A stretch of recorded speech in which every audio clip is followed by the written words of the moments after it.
আর্থিক টানাপোড়েনের এই সময়েও ভর্তুকি আর প্রণোদনার চাপে অন্তর্বর্তী সরকার অর্থবছরের প্রথম ৭ মাসে বরাদ্দের ৪০% খরচ হয়েছে টাকার অঙ্কে, যা প্রায় ৫৯,০০০ কোটি। এর বেশিরভাগই ব্যয় হয়েছে বিদ্যুৎ ও কৃষিতে। অবাক করা বিষয় হলো, বেসরকারি খাতের বেক্সিমকো আর অনিয়ম দুর্নীতিতে বিপর্যস্ত বিমান, চিনি কর্পোরেশন সহ বেশ কিছু প্রতিষ্ঠানও পেয়েছে সরকারি অর্থ। ইমদাদ হকের রিপোর্ট। মাঠের অলরাউন্ডার আমি, আর ঘরের অলরাউন্ডার টাইলক্স।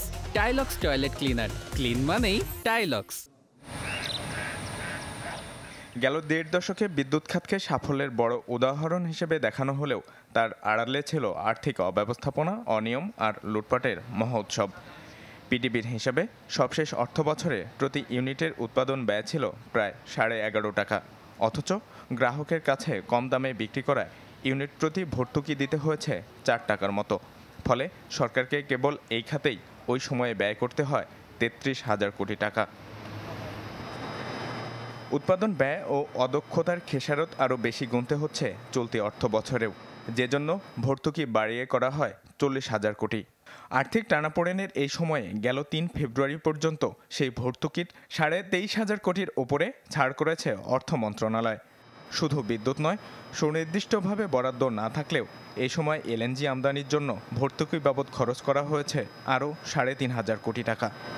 এটা সুনির্দিষ্টভাবে দেখতে হবে কোনটা যৌক্তিক এবং কোনটা যৌক্তিক না। কিন্তু এগুলোর ফলে আমরা যদি এটাকে ভালোভাবে এটাকে ব্যবস্থাপনা না করি, তাহলে যেটা হচ্ছে সেটা হলো যে জনগণের করের টাকাটা এখানে ব্যয় হচ্ছে এবং উন্নয়নমূলক কাজে আমরা সেগুলোকে তখন ব্যয় করতে পারছি না।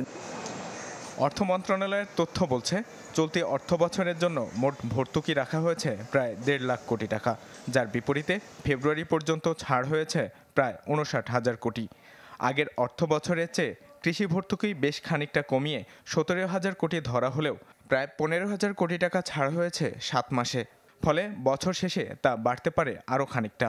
অন্যদিকে আর্থিক সংকটের মধ্যেও ১৫,০০০ কোটি টাকা বরাদ্দ রাখা হয় রপ্তানি ও রেমিটেন্সের প্রণোদনার জন্য। ১ কেজি ফার্টিলাইজারের জন্য যে দামে আমদানি করা হয়, সেখানে সাবসিডি দিয়ে কিন্তু দামটা কমিয়ে বিক্রি করা হচ্ছে। সেখানে একটা ভালো ব্যবস্থা আছে। কিছুটা ইনসিডেন্ট হয়েছে, কিছু কিছু ডিস্ট্রিবিউটর বা আমদানিকারক ঝামেলা করেছে, এগুলো রেকর্ড আছে। কিন্তু বৃহত্তম স্বার্থে আমি বলবো যে সাবসিডিটা কিন্তু অনেক কাজে লাগছে।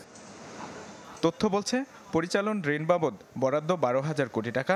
এর মধ্যে প্রায় ১৫০০ কোটি ব্যয় করা হয়েছে বেক্সিমকো, বিমান বাংলাদেশ, চিনি কর্পোরেশন সহ বেশ কিছু প্রতিষ্ঠানের ঋণ পরিশোধে। প্রতি বছর নিয়ম করে বাড়ানো হচ্ছে ভর্তুকি খাতে সরকারি বরাদ্দের পরিমাণ। এখন প্রশ্ন হচ্ছে, আর কতকাল জনগণের করের টাকায় ভর্তুকির এই বোঝা টানলে স্বাবলম্বী হবে দেশের অর্থনীতি?